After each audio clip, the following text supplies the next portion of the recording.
Well, one spot is locked in for the NBA Finals, and it's the Boston Celtics as they move on to the NBA Finals for the first time since 2022. And what makes it even interesting is they've won 12 of 14 to make the finals.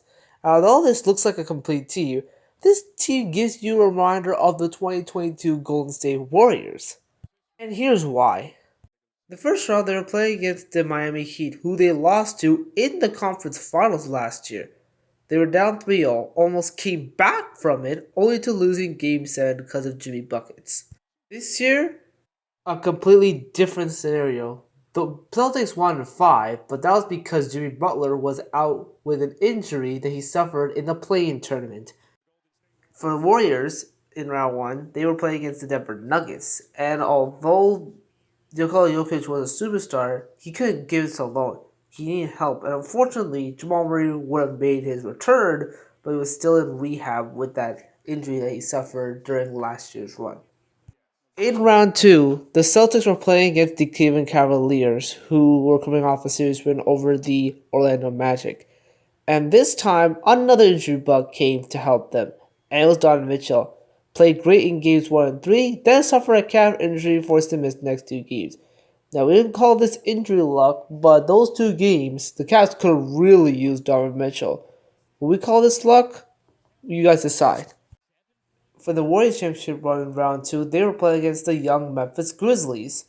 And although this was a close series and John Morant becoming an absolute stud until what happened this season, which we'll go unmentioned, he got injured in Game 3, couldn't play through it, and the Warriors got an easy series win. I wouldn't call this easy because it's just the young Memphis Grizzlies, but when an opponent's star player gets injured, it seems pretty easy if you have the right depth or not. In round 3, the Celtics were taking on the Indiana Pacers, who were coming by a series wins against the New York Knicks. Although this was a very close series, the injury gods had to bless another player to help the Celtics series, Tyrese Halliburton. Injures his hand in Game 3, misses Game 4. Although the depth did everything they can to help him, it just wasn't enough.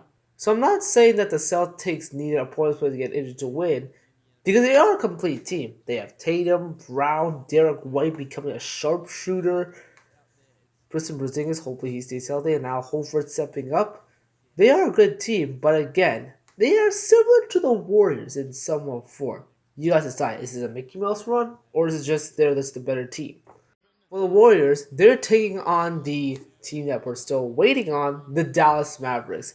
And this one had no injury, we will not say that. Nikola Jokic was averaging almost 30 points a game, but he couldn't carry this whole team to a win against the Warriors because the Warriors had much more depth than what the Mavs have this year. So this wasn't a Mickey Mouse series win for the Warriors, no way. They won it because they had only one star player on the opponent's side. So this was a Mickey Mouse series win for the Warriors. But this goes to show that you can have luck, skill, and the depth to help complement it. The Warriors won it all in that year. Do you think the Celtics can win it all this year? Well, it depends on who their opponent's going to be. Will it be the Dallas Mavericks with Luka and Kyrie, or will it be the young Timberwolves if they come back with a 3-0 series deficit against them? Hope we'll find out soon, or we will wait a little longer. Thank you for watching this video, and have a nice day.